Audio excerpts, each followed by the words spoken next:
What is going on, everyone? Gamers Goon here today with our weekly pre-Survivor show. Like I said, we're gonna do it every week right before the show, and we're about to start week 3 this week of Survivor. But we're gonna have our weekly winner rankings going into next episode, which is later tonight. I am a little bit delayed getting the video out. It'll be around this time though. Over the next few weeks and going on for the rest of the season. But we're coming off an episode where a second Keeley member, Annie, has been eliminated from the tribe. Yet again, this Keeley tribe really struggling to get going, and I'm going to be honest, 2 Keeley members took a big hit. One dropped down 4 spots, and the other one remain the same, but I think could get much higher this week. But we are starting it off with number 16, the least likely winner still on this season. They're setting up kind of 2 people from the Uli tribe to be eliminated here if Uli does happen to go to tribal. Now, you got to have your money on Keeley to probably go to tribal, but surely they don't keep losing, right? Like, this would be a 3rd immunity in a row that they lose. Surely not, right? Surely they avoid it. Maybe we get a merge at some point. I don't know. But I got to put the 2 Ulis because it kind of feels like the editing is starting to set them up for an elimination. And that is Sage at number 16 and Jawan at 15. I'll pair them 2 together. They're kind of interchangeable. Last week, Sage was my 16th, and Jawan I had at 12th. You know, I like Jawan. I thought maybe he'd get in with Nate. Really hasn't happened. Jawan's name's kind of been floating around as a potential target for the Power 4 of Nate, Shannon, Rizzo, Savannah, all to be going after, right? Like, this is... Jawan's just kind of one of the he's the 5th, if anything, out of the 4. It's not looking good. There's a Power 4 going on, and Sage and Jawan just are not in it. And it might be, once again, I will remind you guys, there will be some slight Survivor 49 spoilers every time we talk about this. So if you don't want to hear them, I would stop watching for a second, maybe 30 seconds, skip ahead. We have to remember with this Uli tribe, we are going to see a lot more of this tribe because they have Savannah and Rizzo on it. Those 2 players will be on Survivor 50. Therefore, you are going to see them quite a bit on this season, and in the same aspect, you're going to see a lot of the Uli tribe, or the tribe if there's ever a merge, a tribe that these 2 are on. You are going to see quite a bit and get to know quite a bit about that group. Unfortunately, though, for Sage and Jawan, neither of them really have been able to kind of find an in. I do think Jawan's probably the more likely of the group to... Jawan is interesting because I can see them thinking, oh, Jawan's thinking about the game. Oh, he can make relationships. We can target Jawan. But in the same breath, right, you got to say Jawan's also the one more likely to find a way in. Sage is kind of just out there for a vibe. Sage kind of just going with the flow. We haven't really seen Sage scramble yet. We'll get to see more of that out of Sage, but to me, Jawan is the one that has a better chance of finding an in for at least a vote if this Uli tribe does come up to vote. So I do have it being Sage then Jawan in my rankings, and if Jawan can make it to the merge, his rankings will skyrocket for me. But this Uli 4 right now is running the game. That is what we are being told. We haven't seen them go to tribal, so we can't confirm that, right? We've seen Keeley go to tribal. We've seen the Keeley 4 run the game with Jake, Sophie, Alex, Jeremiah. We've seen that. But we haven't really seen we're seeing what they're showing us with the Uli tribe, but we haven't really got to see that put to a test come vote time. But I think Jawan is the one more likely to find a way in because Jawan is between Jawan and Sage, I think you can probably trust Jawan a bit more, but there is some aspect that I think he is a game player that I think will get taken into account, whereas Sage, you can't really control in a sense. You don't really know what she's going to do. You don't really know that she's going to make good game moves. With Jawan, I know he's thinking about the game. I know that if I lay things out for Jawan will make the best decision not only for my game, because right, I'm going to be pushing my ideas to try to get Jawan to join in on them, but I think Jawan will also be one to really take serious and getting out big threats and really take the game and be a good partner to have. But Sage, kind of just somebody you can, I from what I've seen, kind of just keep along for vibes, and I don't really know that there's much game there with Sage. Next, we get to number 14. Number 14 is Jeremiah, and I feel bad, man. I don't want Jeremiah to be 14th. Jeremiah, if you have not already, I don't know if I'm not super like online in terms of like meme culture or anything like that, but those laughs that Jeremiah has, I've seen pictures from the Survivor Instagram. Really, the Survivor Instagrams where I get like my Survivor content, like meme wise, right? Jeremiah's laugh is great. He got that evil laugh. I want to see more of it. I want to see Jeremiah go far. And Rizzo's another one. Mr. Aura out there. He posted. He's like, "Chat, is this Aura?" Yes, it is. But Jeremiah, I think, is quickly becoming up there with Rizzo for my favorite cast member on this cast. Like, great character, great fun TV to watch here with Jeremiah. The one big concern to me with Jeremiah still comes down to the Kili tribe has not been good. This Kili tribe is desperate for a win. We'll see if they can get it this week. But as long as Jeremiah is on this Kili tribe, I do think he is the bottom of the 4. There is some room maybe to argue that Sophie B could be in there as the next like vote. They've kind of set up maybe we're going to go after Jake or maybe Alec. Those two they got a bromance going on. They ain't going nowhere. Those two will stick together through thick and thin. Sophie B does give me some concern. Her name's got thrown out a little bit. Kind of a big player so far. She's kind of shown her cards a little bit already. Names floating out. Jeremiah would probably push Sophie B to Jake and Alex, because I think ultimately it would come down to one of those two, Jeremiah or Sophie B. I don't think you're going to break up the bromance.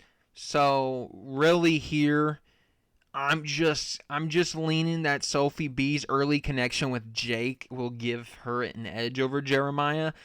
But I do think if this Kili tribe can somehow get to the merge without losing any of these Kili 4, I do think it is a strong 4 and could potentially run the game. And I think Jeremiah, if he can get to the merge, is a big winner candidate, because Jeremiah seems to get along with everybody. He's got a little bit of devious to him. He's gonna play the game hard. He doesn't really come off as like a hard game player, but he's scheming. He's making good relationships. He's trying to get people to do his bidding. And I just think people will have a hard time to vote him off if it's not made an easy vote like what it could be with this Kili 4. It's just between him and Sophie, and obviously one of them is going to vote for the other. It's whoever wins the bromance, and the bromance, they're going to vote together. So Jeremiah, this sucks to say, but I think 14th is as high as I can go until the merge. If he makes it to the merge, though, he's going to skyrocket. Next is the Hina tribe, the whole tribe, to be honest with you. At 13 is Jason. Number 12 is Christina. Number 11th is Matt. Number 10th is Sophie S. Number 9 is MC. And number 8 is Steven. I know that is a lot of Hina in the middle. Guess where we are? This is about towards the merge part of the season, I would assume.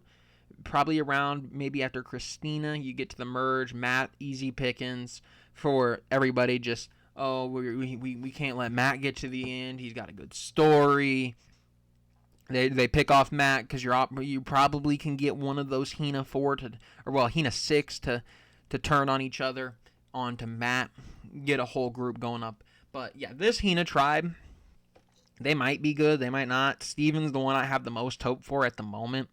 But Jason, Christina, their episode 2s did not really stand out. They seem sort of bottom of the pack there in Hina. Matt is in a alliance, sort of. Sophie S., her name came up. We saw MC bring it up to Sophie S. Now she's scheming. This Hina tribe right now is, I mean, it's not a mess because, right, they're like all in the game, right? But like, they're kind of showing them to be as like potentially down the line the more forgettable of the tribes, unfortunately. I really not too much Hina content. And you're kind of setting up maybe MC and Sophie S together, and Steven has pretty much gotten along with everybody, so maybe he will be the one to go the furthest. But this Hina tribe just hasn't really impressed me. And I know it looks real bad that I have the whole Hina tribe one after another all the way up until number 8 with Steven, but I can't justify putting them anywhere else, right? This Hina tribe, I think they do fine, but I just don't have high hopes for them. Next, we get number 7, and that is Sophie B. I got Sophie B sliding from number 3 from last week. Moral of the story here was Sophie B. Her name came up. It's gonna, if this Keeley tribe does come down to Jeremiah or Sophie, it's gonna be her name could be the name. I can't have her any higher than 7th if that the potential is there for her to be gone next week even. But I mean, also I think much more likely she wins than anybody else in the Hina tribe. I think Jeremiah would probably beat a lot of the Hina tribe as well. But let's move on to number 6. Number 6 I have being Nate. Nate's been the pleasant surprise of the season. I didn't expect much out of Nate coming into the season, but he's been somebody that I feel like every episode I've been like, you know what, I cool, calm, collected. If I was out on the beach and I needed a partner for the game of Survivor, I would be like Rizzo, and I would go up to Nate and be like, yeah, you have a real calming presence to you. I know I can rely on you. I want to work with you. Nate's that guy. Nate is purely just that guy. He came in at 14th. Last week he's 8th. He's 6th now. He just keeps moving up for me. Nate has been an impressive watch. He's been somebody that I look at and I'm like, you know what? He's in the 4. I thought he might struggle. He hasn't struggled. He's actually done fairly well. He's got a good group. I think he's probably going to, at some point, separate from that group for his interest, and that's why he is as low as he is at 6. But he might even win the game. Like Nate, I got a lot of respect for Nate so far this season. Next is Shannon. I don't see Shannon separating from Savannah, which is why Shannon goes to 5th.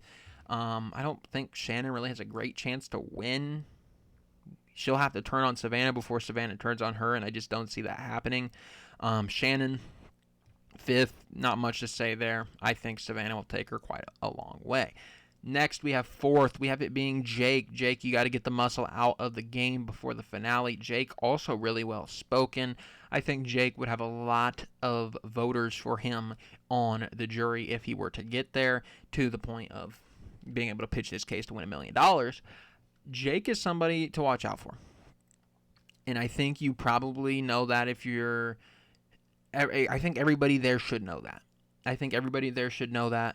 And ultimately, it's going to be one of the bromance has to turn on the other. I think Alex is more likely to turn on Jake than Jake is Alex. So we're going with Jake. And then at number 3, we're going Alex. I'm not changing the top 2. It's Rizzo and Savannah. I mean, they're once again, they're on Survivor 50. It is no secret that they are on Survivor 50. Alex, I think, has the best chance to win out of everybody that is not Savannah or Rizzo. Or, my bad, Rizgod. But there's just not much room here to break in. And maybe they'll shock us, right? Maybe next week Rizzo just randomly gets voted off and I'm like completely scrambling. And like, or maybe Savannah gets completely eliminated. And then I'm like, wow. So it's not just a clear-cut Savannah's the winner thing, right? Like, if you've seen any Survivor 50 stuff, it shouldn't be like a surprise to you. But Savannah is on the one tribe right now without a winner. Reading in between the lines, Savannah's probably going to win this season. I'm just enjoying the season for what it is. And so far, it's been a good season. But realistically, I think they have done, to be honest with you, quite a terrible job of hiding who is going to win. But maybe it's all a ruse, and Rizzo and Savannah might both be early boots come merge time. I don't know. But it's a fun season. I think, really, my favorite part of the season so far has been the characters. I think if I were to potentially make another season in the next couple years, some names I would want to see back. Jeremiah would be at the top of my list. I think maybe Nate in there as well. And then I would like to maybe see what we could get maybe out of Steven. I think he'd be the other one I would really want to see potentially find their way onto a different season. We haven't really got much of that Hina tribe. Steven, the one that I'm most interested in. But we'll see. We'll see with that. But I think Savannah's winning this season. And that's not going to change for quite some time unless I find a reason to believe it otherwise. But we're going with Savannah at number 1. Anyways, thank you for watching. I will see you all next week.